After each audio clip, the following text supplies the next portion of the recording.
kadwa na mageti go na meshia omega orna goro ya mukanyara mano na wadara mya na injili ya Kristo magede yode ana consolata magede ka na mote mahiranda. Shirika la kimishonari la Consolata alimaarufu Consolata Missionaries Institute Missioni Consolata Imacha yan IMC ni shirika la kimishonari la kanisa Katoliki lililoanzishwa kwa lengo la kueneza injili na kuwahudumia watu katika nyanja za kiroho, kijamii, kiafya na kielimu. Shirika hili lina historia tajiri ya utume barani Afrika na mabara mengine. Chimbuko la shirika hili linafungamana moja kwa moja na maisha na kazi ya Mtakatifu Yosefu Alamano ambaye alikuwa padre wa kanisa Katoliki na mwalimu wa kiroho kutoka Italia. Shirika hili la Consolata lilianzishwa na Mtakatifu Yosefu Alamano mnamo tarehe 9 Januari mwaka 1901 mjini Torino kule Italia. Alamano alizaliwa mwaka 1851 kule Castelnuovo d'Asti, miaka mitatu kabla Masihi wa Bikira Maria kutangazwa rasmi. Ibada maarufu inayopatikana katika familia zote nzuri za Kikristo bila shaka ilijifunzwa na Yosefu Alamano nyumbani kwao. Salamu Maria bila shaka ilikuwa mojawapo ya sala za kwanza alizojifunza kutokana na mamake mpenzi. Oktoba mwaka 1866, Alamano akiwa na umri wa miaka 15 alipokea vazi la kipadre liitwalo joho alimaarufu cassock, desturi ya wakati huo. Katika sikukuu ya uzazi wa Maria iliyoadhimishwa wakati huo Jumapili ya 2 Oktoba, Mtakatifu Alamano aliingia seminari kuu kwa mvutio wa mjomba wake Mtakatifu Yusufu Kafaso mwaka huo huo. Akiwa mseminaristi alifanya azimio la kukua katika ibada ya Maria. Kwa kusudi hili alitumia njia mbalimbali, mfano maandishi mafupi kuhusu Maria katika daftari zake, nikimnukuu: kwako wewe Maria utukufu na heshima. Mwaka 1872 akiwa na miaka 20 kabla ya kupokea daraja ndogo la ushemasi alimaarufu subdiaconate, ambalo wakati huo lilikuwa daraja la kwanza, alinena haya: toa usafi wako kwa Bikira Maria na Mtakatifu Yosefu ili aweze kukusaidia kujiandaa kuishi kwa usafi huo. Kwa kusudi hili jitoe kwa kujinyima Jumamosi kawaida ya kuheshimu Maria. Tarehe 16 Julai mwaka 1872 akiwa na umri wa miaka 21, kwa kujiandaa kwa ushemasi alitoa nadhiri ya faraga ya usafi wa moyo hadi tarehe 8 Desemba, sikukuu ya Masiha wa Bikira Maria ya mwaka huo. Hii hapa ni dua aliyoitumia: Maria Malkia na mama wa mabikira, na kutolea na kujitoa kwako kikamilifu usafi wangu, nikiomba unitakase kutokana na doa lolote linalowezekana na upambe na usafi wa ubikira wako mwenyewe, na hivyo uwasilishe kwa Yesu mwanao wa Mungu ili aweke katika moyo wake mtakatifu. Nipatie neema Maria, kwamba kama leo unawasilisha usafi wangu kwa Yesu, vivyo hivyo niweze kuwasilisha ukiwa salama kupitia kwako siku ya hukumu, na hivyo kuwa mmoja ya nyota katika taji lako.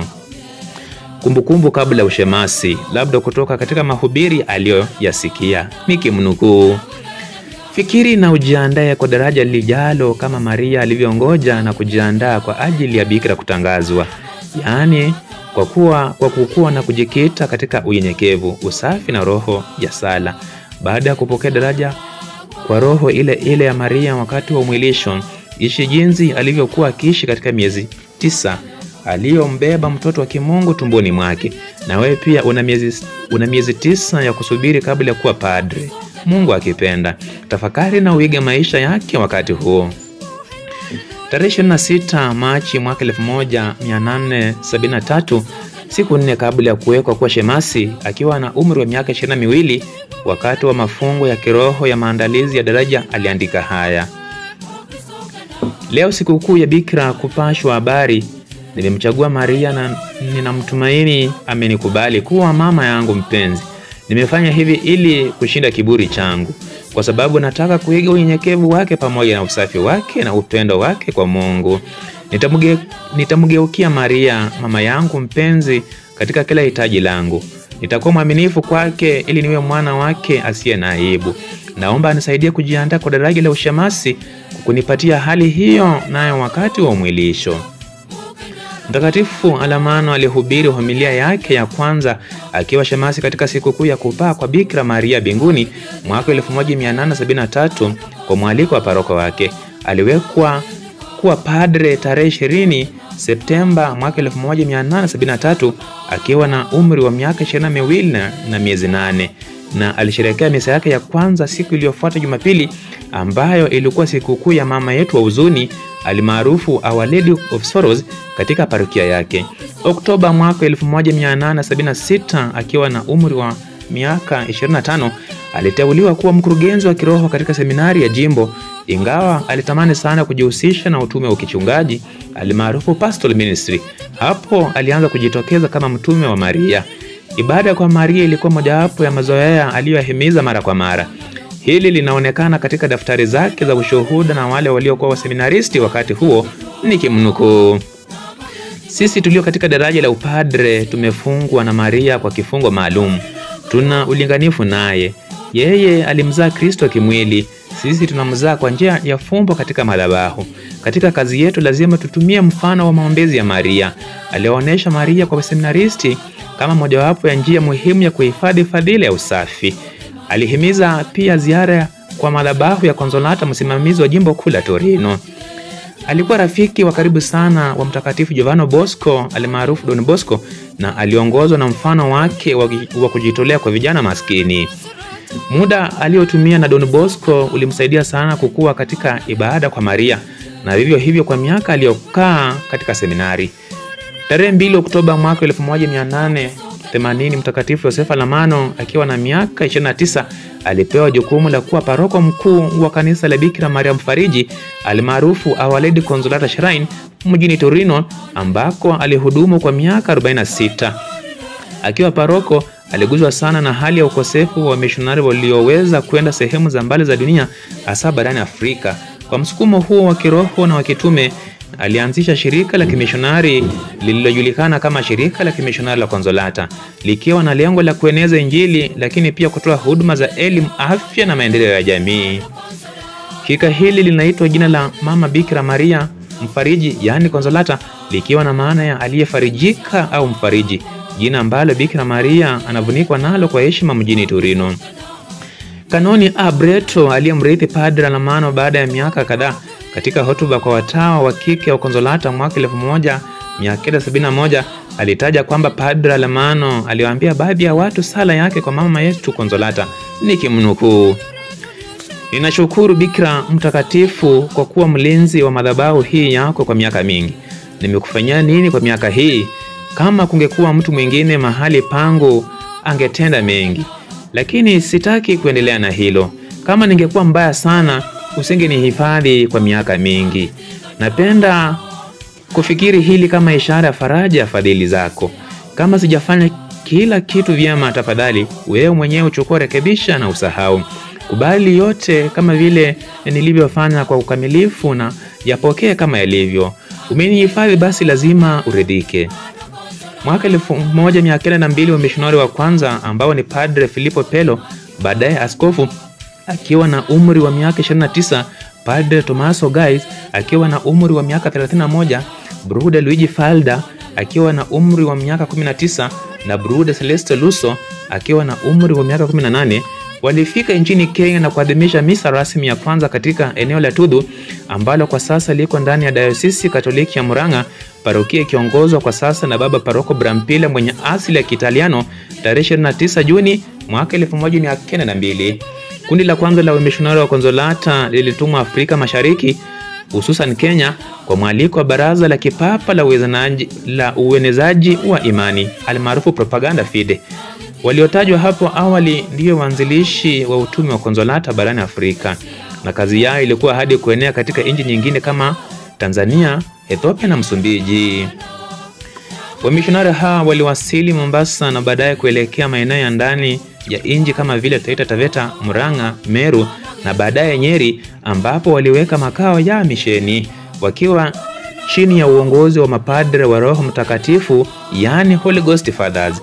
Katika maeneo haya waliendesha kazi ya kuhubiri Injili, kufundisha watu kusoma na kuandika, kutoa huduma za afya na kuendeleza miradi ya kilimo ili kuwasaidia watu wa eneo hilo kujikimu. Tangu wakati huo walifungua misheni katika nchi mbalimbali zikiwemo Ethiopia mwaka 1913, Tanzania mwaka 1919, Somalia mwaka 1924, Msumbiji mwaka 1925, Uingereza mwaka 1936, Brazil mwaka 1937, Ureno mwaka 1943, Argentina mwaka 1946, Marekani mwaka 1946, Colombia mwaka 1947, Canada mwaka 1947, Afrika Kusini mwaka 1948, Hispania mwaka 1955, Venezuela mwaka 1970, Jamhuri ya Kidemokrasia ya Kongo mwaka 1972, Uganda mwaka 1985, Korea Kusini mwaka 1989, Ivory Coast almaarufu Cote d'Ivoire mwaka 1995, Mongolia mwaka 2003, Djibouti mwaka 2004. Watawa wa kike wa kimishonari wa Konsolata almaarufu Konsolata Missionary Sisters wao walianzishwa tarehe 29 Januari mwaka 1910. Ifikapo mwaka 2001 kulikuwa na zaidi ya wamishonari 100 wa Kenya wa Konsolata, wengi wao wakihudumu katika nchi zilizotajwa hapo awali wakieneza Injili. Shida walizokumba wa mishonari wa kwanza ni kama zifuatazo: magonjwa na mazingira mabaya. Wa mishonari walikumbwa na magonjwa hatari kama vile malaria, homa ya matumbo almaarufu typhoid, kifua kikuu, pneumonia, kwa sababu walikuja kutoka Ulaya na hawakuwa na kinga dhidi ya magonjwa ya maeneo ya kitropiki. Wengi wao walifariki mapema. Kwa mfano, kati ya wamishonari wa kwanza 10 waliotumwa nchini Kenya, zaidi ya nusu walifariki ndani ya miaka michache ya kwanza. Hali ya hewa ya joto kali, mbu wengi, ukosefu wa dawa na huduma duni za afya ziliathiri sana afya yao. Pili, ukosefu wa miundombinu. Wakati huo sehemu kubwa ya Afrika Mashariki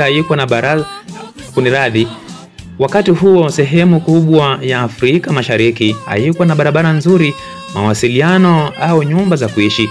Wamishonari walilazimika kutembea kwa miguu kwa umbali mrefu kupitia misitu na milima. Mara nyingine walilazimika kulala porini au kwenye nyumba za nyasi. Hawakuwa na magari wala usafiri wa kisasa. Tatu, upinzani wa kijamii na kitamaduni. Watu wa jamii mbalimbali walikuwa na mashaka na wageni, hasa walipojaribu kubadili mila na desturi zao. Wamishonari walikumbana na upinzani kutoka kwa wazee wa jamii, waliogopa watoto wao kuacha tamaduni zao.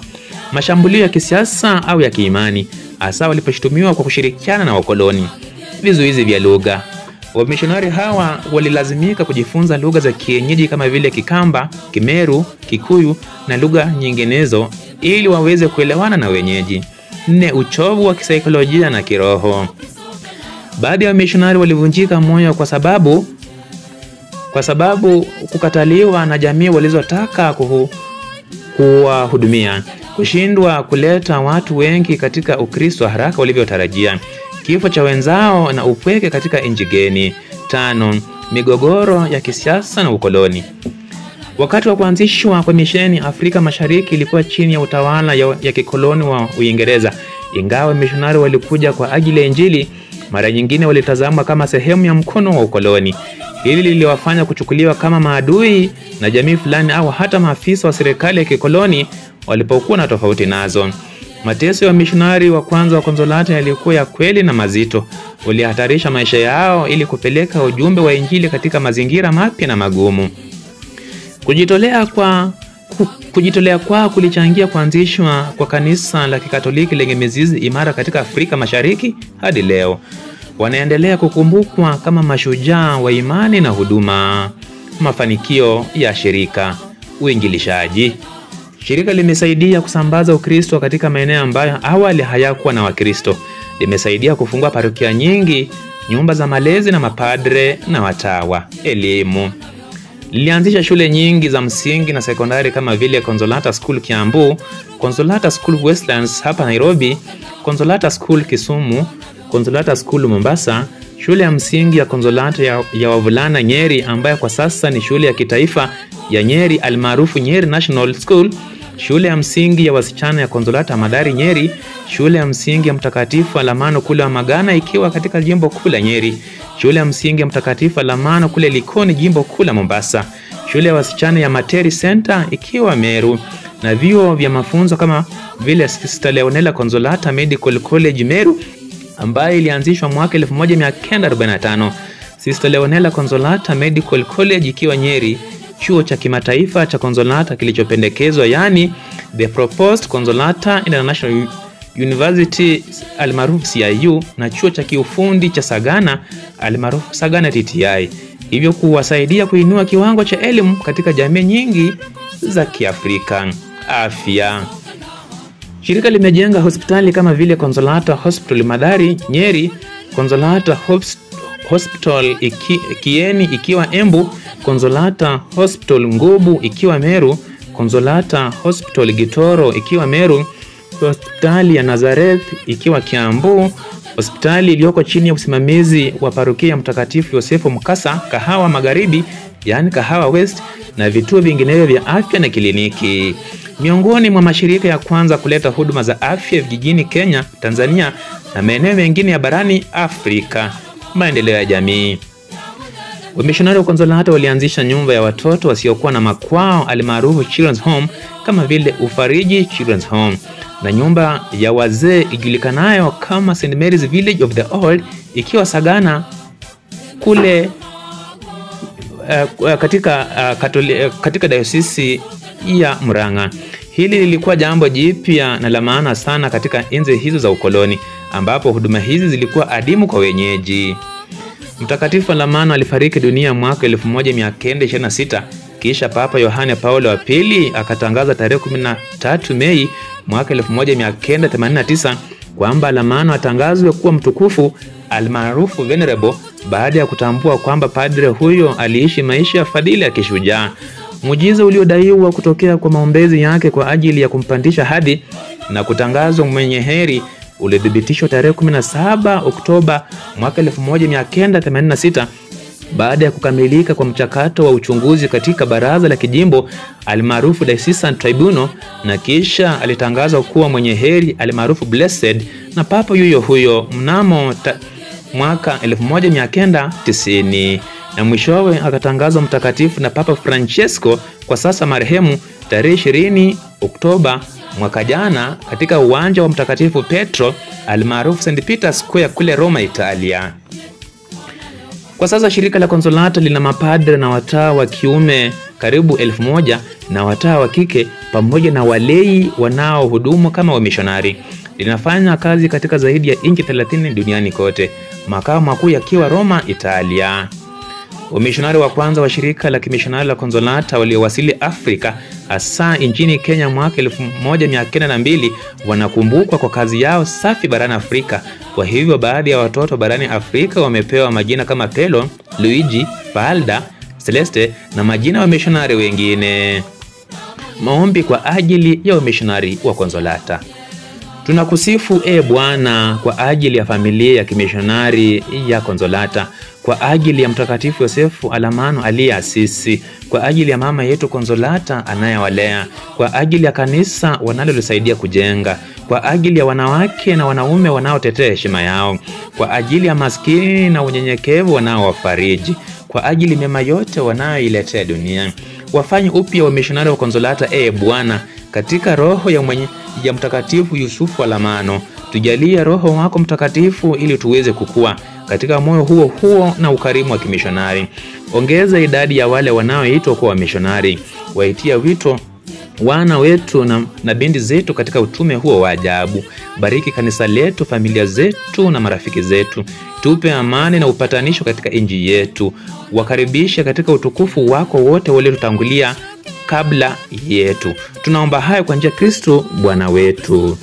Kutoka studio ni Son of Magi, au ukipenda Angodero, au ukipenda Papa, au ukipenda Jumba mwenyewe. Kwaherini.